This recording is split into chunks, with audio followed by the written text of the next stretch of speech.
Happy Derby Week, everybody. If it's Derby Week, it's also Oaks Week.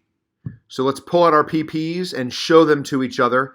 And let's go over this Kentucky Oaks field and see if we can identify some long shots and talk about our wagers. And I don't think it'll come as any surprise to anyone who's been following me on Twitter or has seen some other videos that we've made. But my top pick in here is Milfoy.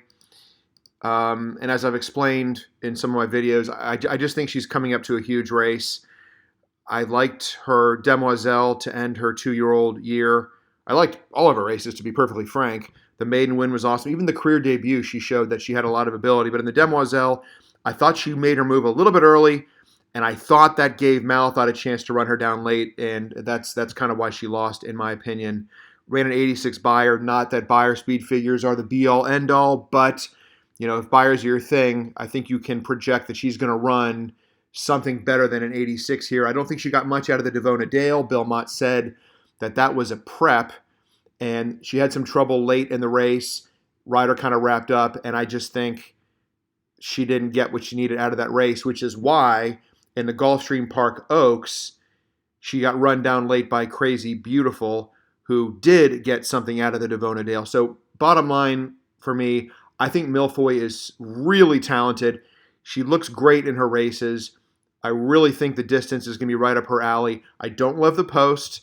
I am slightly concerned that if Rosario can't get over and save some ground, that she could end up 4 or, God forbid, 5 wide.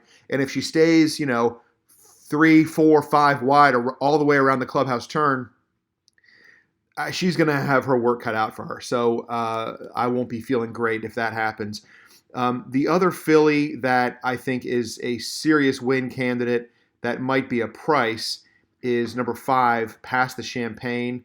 Her maiden win was really, she had trouble in the career debut, and then the maiden win was super impressive. Came back in the Ashland, opened up. I thought she might actually win and got run down late by Malathot, who was making the first start of the year for her. And I thought Past the Champagne ran a really big race. And here in the Oaks, second time going 2 turns, she'll be forwardly placed. I think she's a candidate to run a very, very big race and possibly win. I'm going to be using her on top and everything. And then a long shot that I'm very interested in is Ava's Grace. Excuse me. Allergies. Allergies are terrible here in Central Florida this time of year. Anyway, if you go back and watch Ava's Grace's races, say that 5 times fast, she's a hard knock-in trier. I mean, in the fantasy, she went pretty quick. She did not want to give up late. Pauline's Pearl eventually ran her down. That was her 2-turn debut. The start before that, 6 furlongs allowance race, was great. She hadn't raced since August, and she ran in there exactly like a horse that's going to appreciate the stretch out, which I think she did in the fantasy.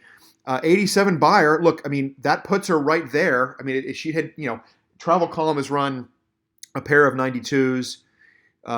Search Results has run a pair of 92s, and Travel Column, as we see right above here, has run a 90. They're the only 2 fillies in the field, Search Results and Travel Column, that have cracked 90 on the Beyer scale. And it seems like pretty much everybody else in here, has been in the high 80s, almost everybody else. So I think Ava's Grace fits with a forward move. I think she's got a really good chance of being the early pace setter. It's not etched in stone, of course. We don't know who's gonna send, but I think she could be the early pace setter. And if she gets left alone and maybe has got that length and a half or even a 2-length lead down the backstretch, who knows? She might just start feeling brave, turn for home. Maybe nobody fires, or maybe a couple fillies do fire, and Ava's Grace hangs on for second or third or something. So I'm going to be including Ava's Grace. So those are my 3 key fillies in here. The 5, Past the Champagne, the 7, Ava's Grace, and the 14, Milfoy, who I'm going to be keying on top. And then just to make sure that I don't end up looking foolish, getting burned where I shouldn't, obviously I'm going to use Malathot, and obviously I'm going to use Search Results, maybe starting in the second position. And then, of course, we're going to be, using them. If I'm using them on top, like Milfoy and the others, I'll be using them in second and third too. The only thing I've got resembling a clever opinion, what may end up not being quite so clever, but Travel Column and Clairiere, they're both getting a lot of buzz. My take on the two of them is that it feels like we've just sort of seen who they are, and they're good, but I just don't know that I see them as up and comers. It sort of feels to me with both Clairiere and Travel Column, as talented as they are, that okay, we've seen what you're capable of.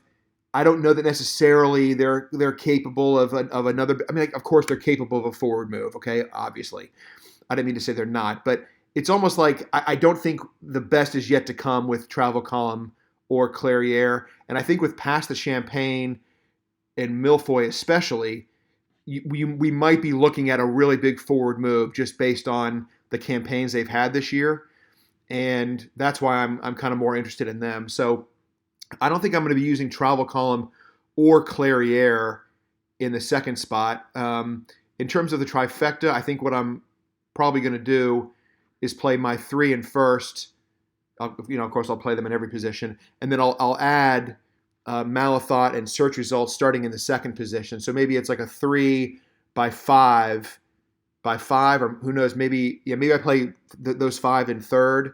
Maybe I play all in third on a smaller ticket. Maybe in the super, I play my three on top and then play the top five in second and third, and then go all in fourth or something like that. Perhaps I think that's what I'm leaning towards. And then for the Oaks Derby double, I think the plan is to play the 5, 7, and the 14 with my, say, top 3, 4, or 5 Derby picks. And then maybe I play search results and Malathaat just with the price horses I like in the Kentucky Derby. Because, like for instance, if Essential Quality, unless you're planning on a big bet, a big Oaks Derby double Malathaat into Essential Quality or something, I'm not going to get excited about that kind of a payout. I'd rather use my money and kind of swing for the fences a little bit. So I think that's roughly what the strategy is going to be for me. But going through this field, starting with Pauline's Pearl, even Maracuja, is there any filly in here that could win and it would shock you? I mean, for me, like Mraz, 30-1 on the morning line, picks up Flavian Pratt. That's not going to shock me if she wins.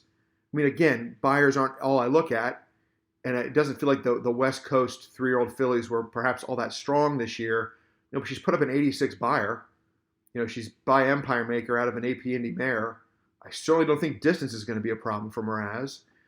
Coach, it's Brad Cox, and she ran a good race in the fantasy. Started her career with 3 consecutive wins, including one at Churchill Downs in a stakes race.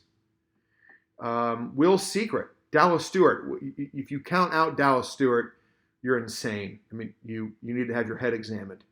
Do I think Will Secret is among the most likely winners? No, but I think she'll be coming from out of it. And if the race falls apart and maybe 1 or 2 or 3 others don't fire, why can't Will Secret do it? Dallas Stewart has won the Oaks at a big price before. We talked about search results. Competitive Speed, I think, is probably, if I had to declare a least likely winner, it's probably her. But even her, why can't she take a step forward? I'm not saying that she's done something that indicates she wants to take a step forward, but what are you going to do? Like, are you going to, if you decide that they're all contenders, are you going to use not use the all button? You're going to eliminate the 13? No. I mean, if this race is wide open, it's wide open. I don't think the all button is totally insane in this race.